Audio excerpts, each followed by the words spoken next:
Hello everyone. Today I'll be presenting our work HideGAN, a hyperspectral guided image dehazing generative adversarial network by BITS Pilani and MNIT Jaipur. In this paper, we formulate the image dehazing problem as a hyperspectral image guided image-to-image translation task. Hyperspectral imaging is a technique that analyzes a wide spectrum of light instead of just assigning primary colors red, green and blue to each pixel. The figure shows a sample hazy image along with the reconstructed hyperspectral image and the dehazed image obtained using the proposed method. It's quite evident from the details of color and contrast of the output image that hyperspectral guidance in image dehazing is a promising approach. The proposed approach benefits from the spatial spectral feature learning and is also free from the intermediate computation of transmission map. To the best of our knowledge, this is the very first attempt to use hyperspectral images in GAN framework specifically for haze removal. Now coming to the visual spectrum.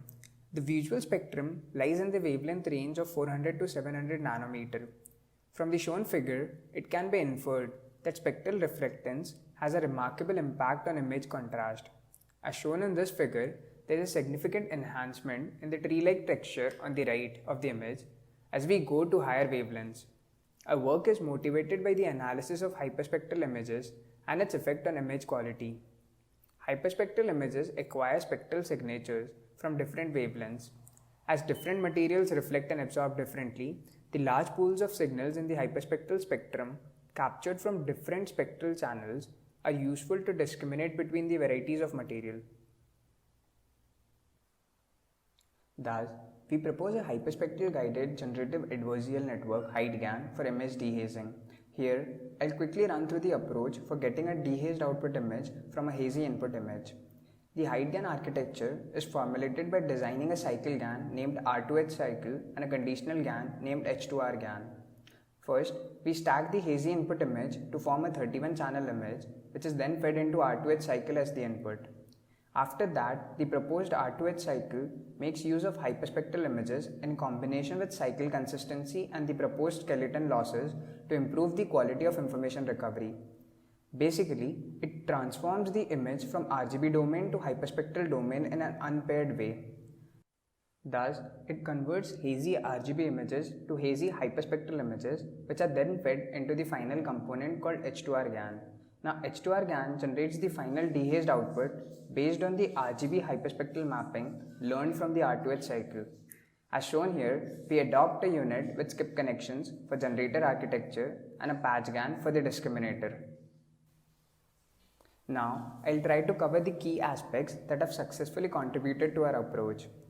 Firstly, domain adaptation investigates feature representations in order to transfer knowledge from a supervised problem to an unsupervised target task. We integrate deep learning based image translation task with domain adaptation in a single framework. Another reason that made us choose unsupervised domain adaptation instead of a supervised approach for RGB to hyperspectral domain translation is due to the lack of hazy hyperspectral images. Thus, it is essential for the proposed method to generate hyperspectral images which are invariant to the source domain. In this work, we use unsupervised domain adaptation to reconstruct hyperspectral images from hazy RGB images. However, the problem of reconstructing a 31 channel hyperspectral image from a 3 channel RGB image is under constraint. To address this issue, we transform the task to the problem of hallucinating a plausible interpolation for spectral signature of the input image. We achieve this by stacking the individual channels of an RGB image to form a 31 channel input image.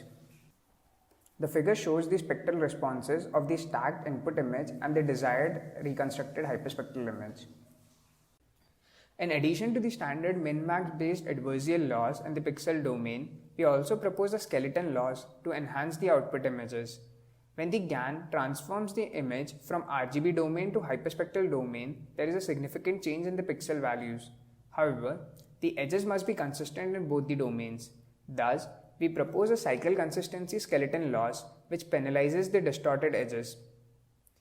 Finally, the reconstructed hyperspectral image is fed into an enhanced conditional GAN called H2R GAN.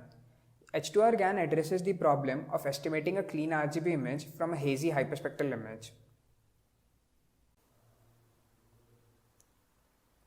Now to evaluate the performance of our approach HeightGAN, we compare it with number of state-of-the-art techniques. For the sake of brevity, we show an established prior-based technique, dark channel prior, proposed by He et al., and a deep learning-based all-in-one dehazing network proposed by Lee et al. It's quite evident from the graphs that the proposed approach performs at par with the state-of-the-art techniques. For a more detailed quantitative evaluation, please have a look at our paper where we present a comprehensive evaluation with 15 existing techniques on several datasets. To assess our model qualitatively, in this figure, we compare its performance with several state-of-the-art prior-based dehazing models. Dehazing models are sensitive to large sky regions in the image. The first figure shows a city-based scenario. In case of DCP, NLD and BCCR, the sky color is unnatural and the image looks oversaturated. In CAP, the output is similar to the ground truth. However, the output image is blurry and the details are not prominent. For example, the windows in the small white building are not very distinct. Similarly, in the second image, there is oversaturation in the case of DCP and BCCR, whereas CAP's output image is blurry. In contrast, our proposed technique HeightGAN recovers the spatial details and adds naturalness to the image. We also compare our results with several learning-based state-of-the-art models. In general, learning-based models generate much better dehazed output than the prior-based models. However, a yellowish tinge can be seen in the outputs of MSCNN. Clearly, HeightGAN avoids several image degradation issues like the halo effect or oversaturation and successfully recovers the dehazed image. In general, dehazing models obtain good results in synthetic hazy images, which makes visually ranking these models a difficult task. Therefore, we also evaluate the performance of the proposed technique on real-world hazy images. Cycle dehaze suffers from over-enhancement, which affects the naturalness of the output images. Compared to these techniques, HeightGAN successfully recovers the spatial details of the scene. We also run an extensive ablation study to assess the contribution of the components used in HeightGAN. In literature, both cycle GAN and a conditional GAN have attempted for the dehazing task, but from standard RGB images. The comparison of their performance with HeightGAN speaks for the advantage of using hyperspectral guidance. HeightGAN achieves a performance improvement of around 51% with respect to cycle GAN and around 5% with respect to pix-to-pix in terms of SSIM. In terms of PSNR, we find an increase of 75% with respect to cycle GAN, whereas an increase of 48% with respect to pix-to-pix. Further, we judge the stacking of RGB image for generating HSI image from R2H cycle versus just using 3 channels of the image for reconstructing the 31-channel HSI image. Since HSI generation is an ill-posed problem, especially when it has to be done from 3 channels. This is evident from the poor performance of Model 1. Hence, stacking the RGB image to form a 31-channel input reduces the complexity of HSI reconstruction task.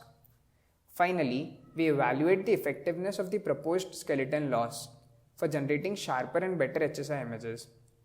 Model 2 represents HeightGAN without skeleton loss.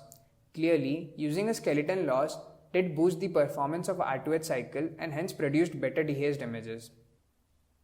In conclusion, hyperspectral guidance is a promising approach in computer vision. It would be very interesting to see further research in this direction to enhance the existing vision-based models. Thank you so much for your time and kind attention.